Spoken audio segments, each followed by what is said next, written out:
What's up everyone, Off the Cuff Reviews here. My name's Alex and today I have a special new video. We are going to be talking about the Golden Globes. So let's get into it.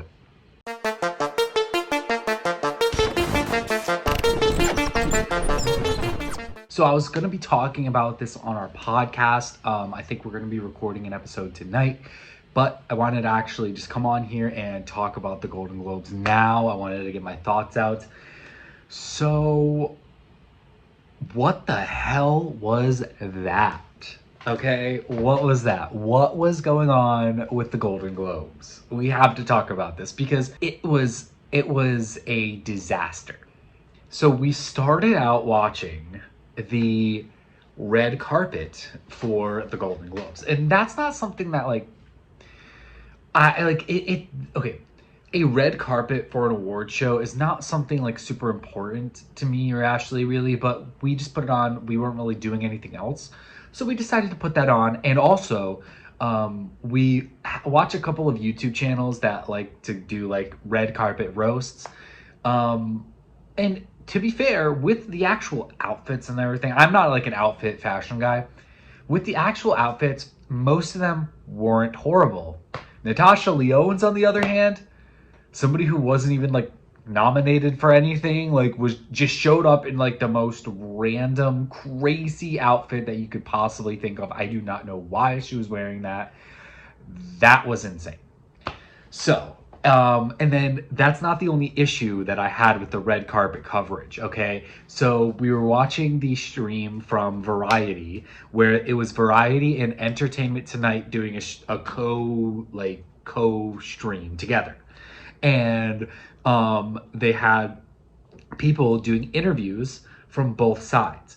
The guy that was doing the interviews for Variety, I can't tell if he was I think my theory is that he was just like progressively getting more like hammered as the night was going on, because the questions that he was asking these people were getting worse and worse and worse. And listen, it's a red carpet. I understand they're just like they don't even know these people. They're just quickly, they're not trying to sit down for a huge interview. It like, you could ask them like anything. It doesn't have to be this awkward, like disastrous comment or question where like they have no way of like responding to it. Like literally he asked Riley Keough why she dyed her hair, and I think she was just like, it was for a role, and then he just like was like trying to press her on that because he thought he was like she was lying or something.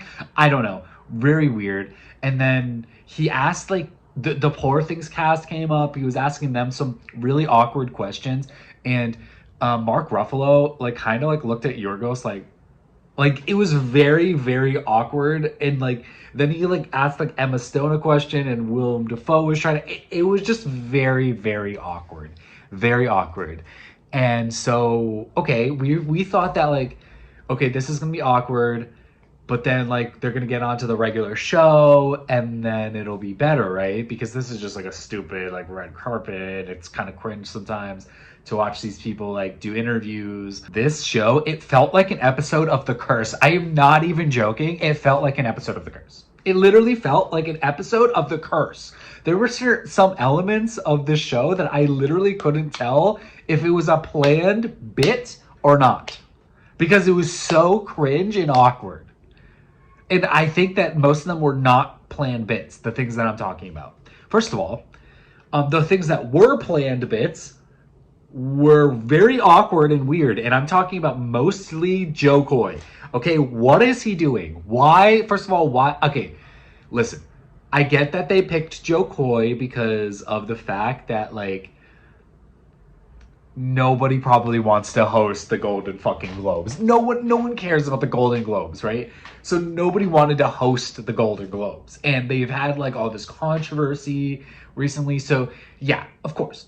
They found like literally the bottom of the barrel, which is Joe Koy. Like that's the only thing that I could think. But with that said, Joe Koy is supposed to be like a killer in the comedy scene, regardless of whether he's like the bottom of like the barrel pick for like a host.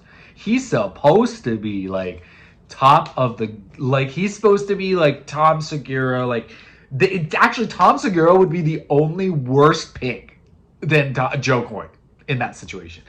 But he's supposed to be like the top guy, like one of the top comedians out there, isn't he? He's selling out like stadium shows, right? Isn't that what's happening? He bombed. He tanked. He tanked. And listen, the fact, I understand that it's an awards show, so like the people that are going out on stage like aren't necessarily supposed to like it can be funny, but like you don't have to make it funny because it's just an award show. It's not like a stand-up comedy set, right? But then like it felt like Joe Koy was like trying to do jokes like in bits, and they were not landing. And I do not listen. The whole like Taylor Swift joke that he made was very like stupid and like milquetoast. Like it was really like cringe. And it wasn't like cringe because it was offensive. It was cringe because, like, listen, Taylor Swift didn't laugh at that joke, not because she was offended. She didn't laugh because it was fucking cringe. It was horrible. The joke was just bad. What are you doing, Joe Koy? God damn. And that's not even the worst joke. He was constantly making, like, he would come out and, like, just start saying just random things were not funny. It literally, every time he came on the stage, I literally groaned. And I was like, oh, here we go again. Another, like, stupid joke or whatever the hell that's not going to be funny. And it was bad. And I figured it was going to be bad because I do not like Joe Koy already. But oh my, I did not prepare for this amount of, this top tier cringe that was going to come out of Joe Koy. Okay, so then you're like, all right, well, Joe Koy's cringe and he's the host, whatever. But like, what about the rest of the show? Well, that was not any better. First of all, there was 3 different times where there was a joke made about getting cut off by the music. There was 3 different jokes that seemed like they were planned bits about the music cutting them off. And then it got to Will Ferrell and Kristen Wiig, who also did one of those jokes, but then they just did the joke like until it was beaten into the ground. Like their joke was the funniest one, but it was still like to the point where like they just kept going and going and going. They did it like 3 times themselves. Like it was just, oh my God. Okay, we get it. You guys suck at fucking doing audio. Holy fuck. You do not need to do the same joke 3 times. That's crazy. Anyway, it wasn't funny the first 2 times. Why would you do it again? Okay, so that was that. And by the way, the first 2 times, other than the Will Ferrell one, it literally didn't seem like it was a bit. You couldn't tell it was a bit. That's why it was so cringe, because the other 2, like, when Will Ferrell came out and Kristen Wiig and they did the bit with that, and they started dancing and whatever to the music that kept cutting them off, that was like, okay, that's obviously a bit. The other 2 times they did it, you were like, wait a sec, is this a bit? I can't tell, because it's that cringe. And then there was Ray Romano, and America Ferrera, I think, was out with him. What the hell was that? That did not seem... Actually, no, it wasn't America Ferrera. It was somebody else with Ray Romano. So Ray Romano came out with somebody to do a presentation. And first of all, he came out, and before he even said a word, I was looking at his face, and he looked like he was like in a different realm. It did not look like he was like even like there mentally. And then I couldn't tell if he just like remembered his lines and then was saying them, and they were just cringe because it was like written cringe bits, or like if he was going off script, because it felt like he was going off script. He was not like looking at like any kind of teleprompter. He was standing there like this, like talking to the other presenter who literally, it felt like they were like, because you know when you do it, like you're doing an award show and you're watching it, or you're watching an award show and like they're doing a funny joke, or a funny joke, they're doing a joke.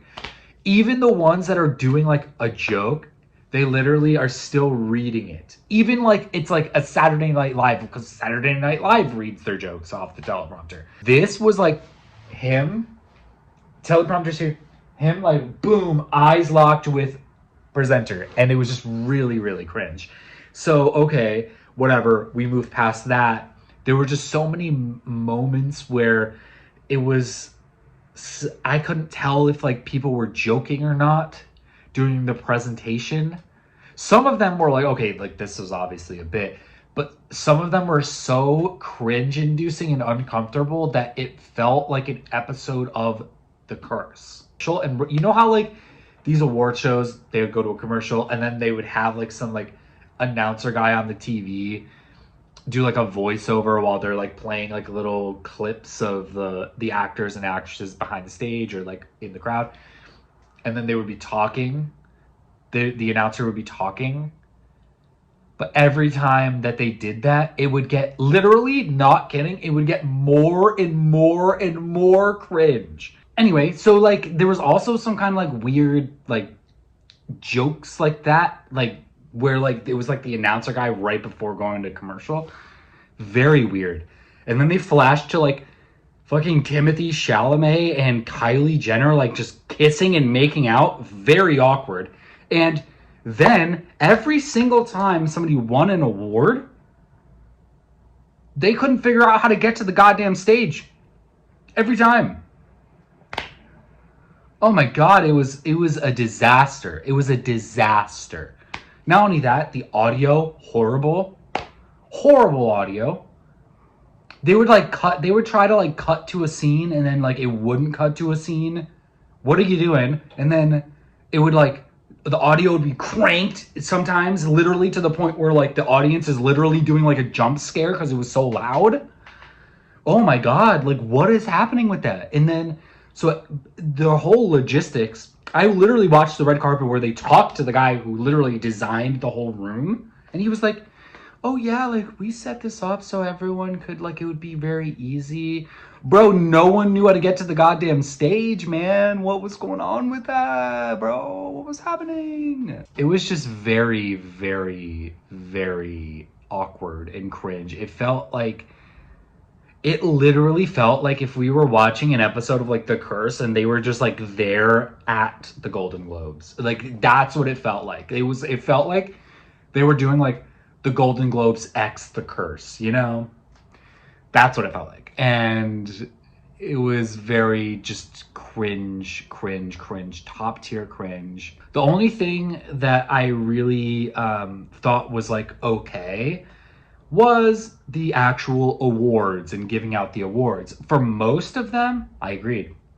I did not really agree with like the amount of awards that Oppenheimer got, especially because I think I'm gonna have a whole review about Oppenheimer and breaking that down and pointing out all of the bad parts of that movie. Whatever with the Oppenheimer stuff, but I'm really happy that The Holdovers won. I'm excited that Paul Giamatti won. I'm excited that people from Succession won because that show is really good. And I'm really, really, really stoked that Lily Gladstone picked up an award. And I hope that that is a precursor for the Oscars. Because Lily Gladstone did a very great job in Killers of the Flower Moon. We love her in Reservation Dogs. So, yeah. I just hope that like she kind of picks up that Oscar win. So like there were a lot of, I'll be honest with you, there were a lot of people who won awards that I was like, oh, okay. All right. Wow. Okay. They're actually giving out awards to like people that I feel like deserve the award. So that was the review for the Golden Globes. This whole video is disjointed, just like the actual award ceremony itself. It was pretty fucking abysmal. I don't know what the hell they were doing. Maybe they should just go back to not having it. Because what was that? What was that? Anyway, if you guys like this, stick around for some more content. I'm going to have some movie reviews. Like I said, Oppenheimer reviews coming. I also have a review for Priscilla coming out. And I have some more reactions. So stick around. I'll see you there. Thanks for watching.